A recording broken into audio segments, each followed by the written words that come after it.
دا لاوارثه پوجه سمري دا خلک دی کمزوري سمري مګر دا چې راپورته سول بیا له دا وطن اور اخلي اخري دا بلوا جوړېږي له دا څخه تاوان جوړېږي له دا څخه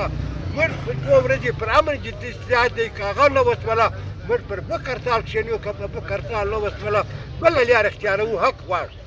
موږ د خپل حق دپاره ناره ده موږ له وزیر اعلی او له منشرانو له افسرانو دا خواست دی چې موږ به په خپل حق ورسوي د صوبې په رول د پنشن راکړي موږ د فارغه کې موږ په خپل رول د ورسوي په خپل حق د ورسوي که هغه نشي کولی موږ بچیان د برتۍ کې باندې تنخوا ده راکړي موږ دوی د اخلاق پر هړتال باندې نن اومه ورځ د شته شو دا علمي هړتال نه دی چې موږ کړی دی د څلورو کلو زموږ د فدرال له ویس تنخواوې بندې دي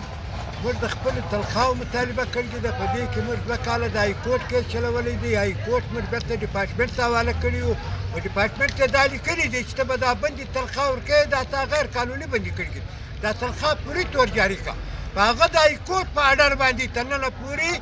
اب دا زموږ محکمې یوه خانه ده کړي رول جوړ کړه هغه رول نه دی مکمل شوی بیا موږ یې وار په 2024 کې هړتال کړی دی سرفراز مفتي صاحب راغلی دی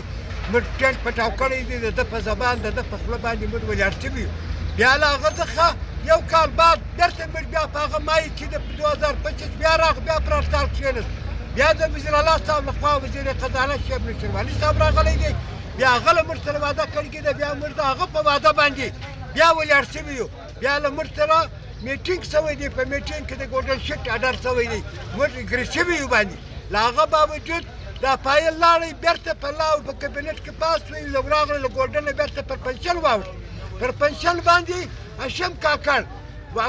دغه ته ډیجي لویس ته وویل نصیب الله کاکړ ته چې د ګولډن شیټ پټه ملازم بند چاهے که پولیس دی که ملیشه ده که آرمي ده که بي سي ده که سی ډي ده دا بند دی تلویزه پورې لویزم پټه ملازم دی دغته به پنشن ورکوې بیا هغه ګولډن بعد بېرته دا پنشن شوی دا پنشن والا پایل نن خلک دا وایي د افسرانو له خولې موږ دا اورېدلي دي چې وزیر اعلی پر ټیبل پروت دی یوه میاشت لږ وشوې وزیر اعلی صاحب پر دا باندې یو عمل درآمد نه دی کړی موږ پر دې مجبوره کړو چې موږ تر یو وار هړتال وکړئ بېرته راغو پر هړتال کښېنستو اوس موږ دا وار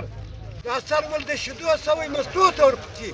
موږ 2 واره په غلطي ولاړ سوي یو په زبان زیاته نه د چا په زبان کوو نه په چا اعتبار کوو خبره د سر خلاص وي زیاته موږ ناست یو پر دې ځای باندې دا هړتال به دغه ساعته جاري وي تر څو زموږ نوټفیکشن نه وي شوی که پنشن راکوي د صوبې پر راځي کوي په پاکستان کې یوه محکمه بغیر پنشنه کور ته نه ده تللي د ملازم دپاره اخري وراثت چې دی هغه پنشن دی که خواره ونډه ده د ملازم دپاره چې موږ شپېته درس کاله سرویسونه کړي دي نن موږ د یوه کار قابله نه یو نه د وټل قابله یو نه د ریړۍ قابله یو نه د پولسي قابله یو ګورمنټ ته مهرباني وکړي موږ ته د خپل حق راورسوي موږ ته د خپل حق ورسوي کنې موږ ولاړې ځای حکومت پر دا باندې ولې دونه بیعصه دی ستاسو دا خپله پالیسي ده یا به له ده سره پنډ نه وي موږ د پنډ له وجې یو نیم کال ټیم هم ورکړئ مګر په دې کې 2 جونه تېر شول په 2 جونو کې ګورمنټ د بلویز دپاره یو بجټ وزیر اعلی صاحب نه کښېږدي موږ دواړه